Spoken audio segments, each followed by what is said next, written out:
Hey everybody, Tricia Brouk here, founder of the Big Talk Academy, award-winning director and author. I am so excited for this next series of the Big Talk on my YouTube channel. We have 17 speakers who spoke at the Big Talk Academy's virtual showcase, and each one of them is unique. Each one of them is incredible. They all bring a very special idea to the table, and they all deliver in a very powerful and unique way. I am super excited for you to be introduced to each speaker from the Big Talk Academy's January 7th virtual showcase. Enjoy.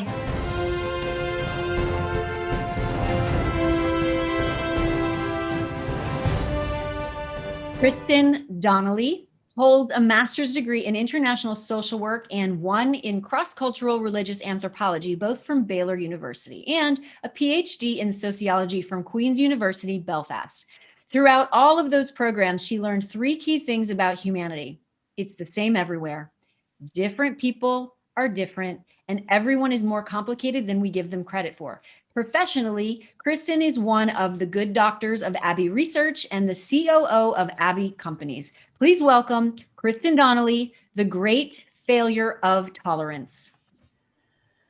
I have a vivid memory of a meeting I went to where diversity was the topic. Diversity. I was part of an organization that was invested in providing enrichment experiences for the youth under our care.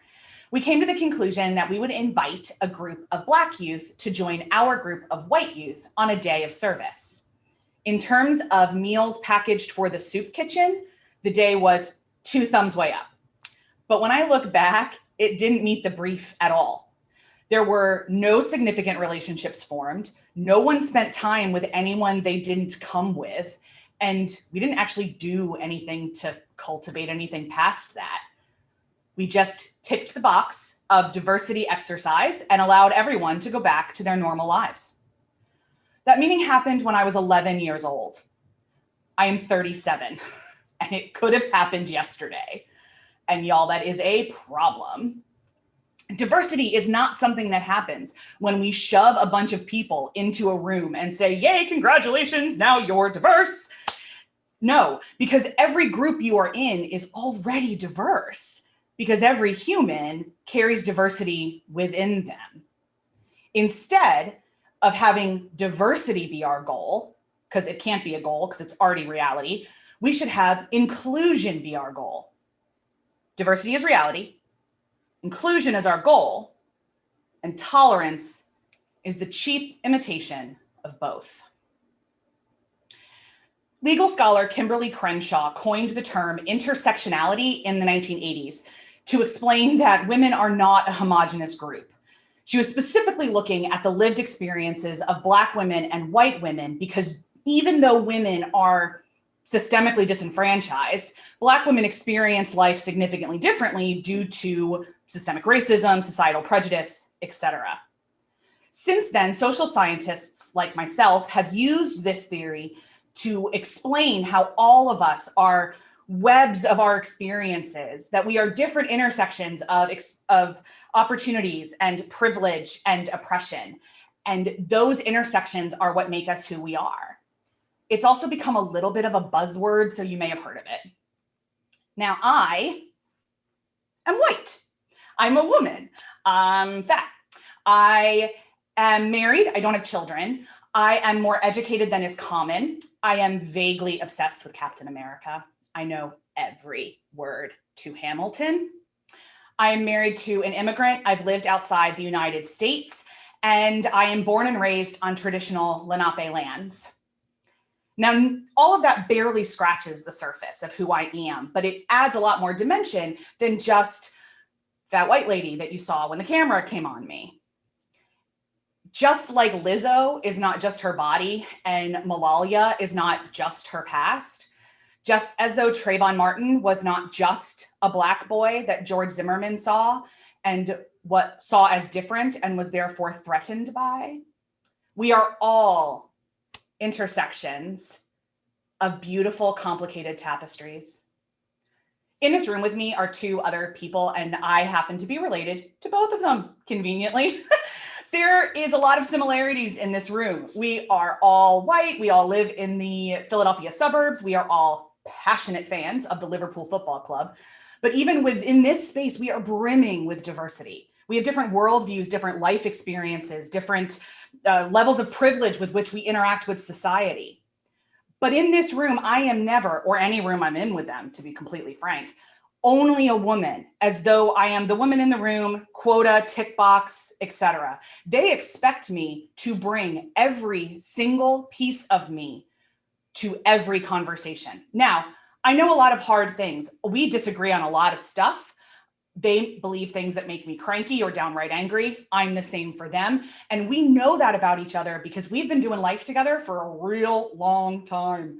We have a lot of memories. We've laughed, we've cried. We have done the messy parts of this all together. And so I know that when I do bring everything about myself to the table, they value it and want it. And I expect the exact same from them.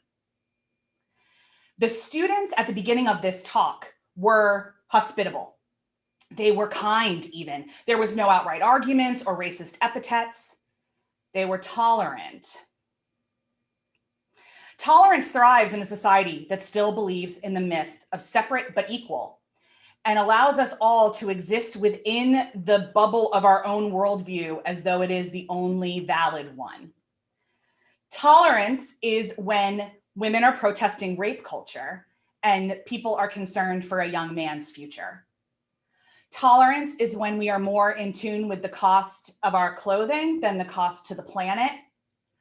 Tolerance is that thing that happens when we believe that we are such good people. And guys, we're good people, most of us, I promise. But we take that to believe that whatever we believe about or see or want about the culture that we live in, the country that we're building, the city, the company, whatever, that our version is the right one. And anyone who disagrees with us is ill-advised, is immature, is wrong, is evil. Tolerance is garbage. Tolerance is both literally and metaphorically killing us. Tolerance erases diversity. Instead, inclusion activates it. It enriches it. It brings empathy and ourselves to the table and allows us to live within the incredible tapestry that we are created to live within.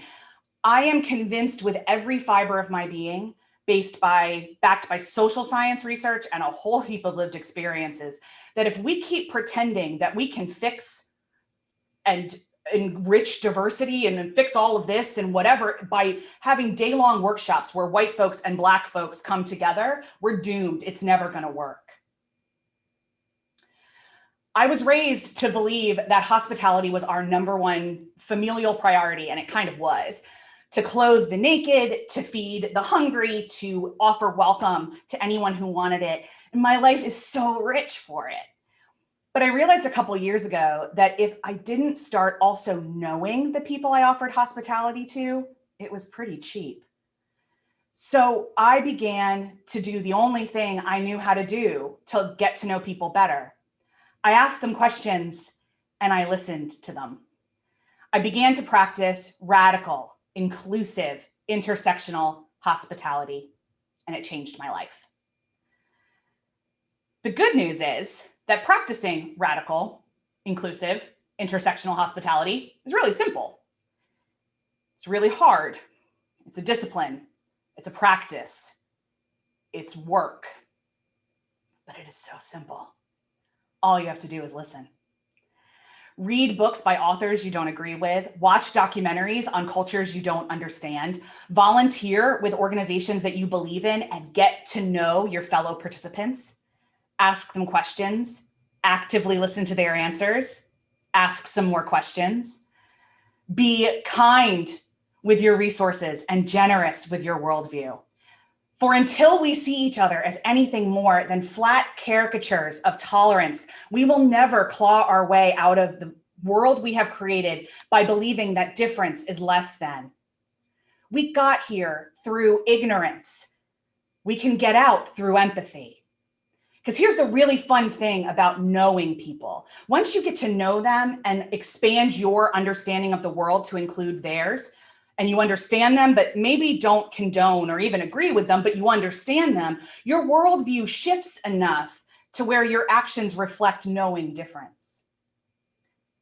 Like I said, there's a lot of numbers behind everything I'm saying, but to me, the most important thing is actually this. We've tried it the other way.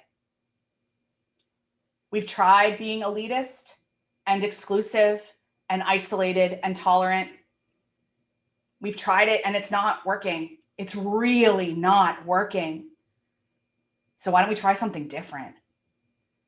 So I beseech you, throw open the doors of your life and allow other people to walk around inside of it.